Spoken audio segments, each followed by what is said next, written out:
السلام علیکم ورحمۃ اللہ وبرکاتہ۔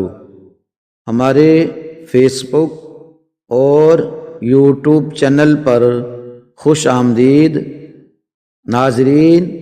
آج ہم آپ کے لیے گھٹنوں میں درد، جوڑوں میں درد کا ایک بہت ہی زیادہ آزمودہ طبی نسخہ لے کر حاضر ہوئے ہیں، جس سے ہزاروں مریضوں نے شفا پائی ہے۔ ناظرین، گھٹنوں میں درد رہنا ان دنوں ایک عام بات ہے۔ یوں تو گھٹنوں میں درد رہنے کی شکایت عموماً عمر رسیدہ افراد کو رہتی ہے، لیکن آج کل خوراک میں کیلشیم اور دیگر غذائی اجزاء کی کمی کے باعث کم عمری میں بھی ہڈیاں اور جوڑ درد کرنے لگتے ہیں۔ ناظرین، مردوں سے زیادہ عورتیں اس تکلیف سے دوچار رہتی ہیں۔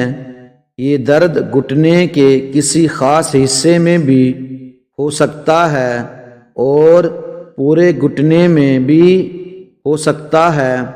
ناظرین، اس مرض سے نجات پانے کے لیے، شفا حاصل کرنے کے لیے ایک بہت ہی زبردست اور آسان اور آزمودہ طبی نسخہ پیش خدمت ہے۔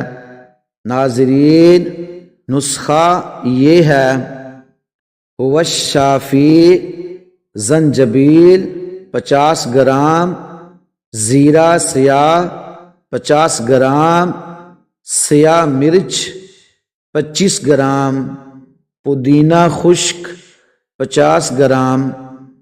ناظرین، ان تمام اجزاء کو باریک کوٹ کر صفوف بنا لیں۔ ترکیب استعمال: ناظرین، 1 چمچ صفوف نیم گرم پانی سے صبح و شام استعمال کروائیں۔ ناظرین، اس نسخہ سے انشاءاللہ تعالی بفضل خدا شفا ملے گی۔ ناظرین، ہمارے اس چینل فیصل جی آفیشیل کو سبسکرائب کریں، لائک کریں، شیئر کریں اور کمنٹ میں اپنے قیمتی خیالات کا اظہار کریں۔ ہماری ویڈیو دیکھنے کا شکریہ۔ جزاک اللہ۔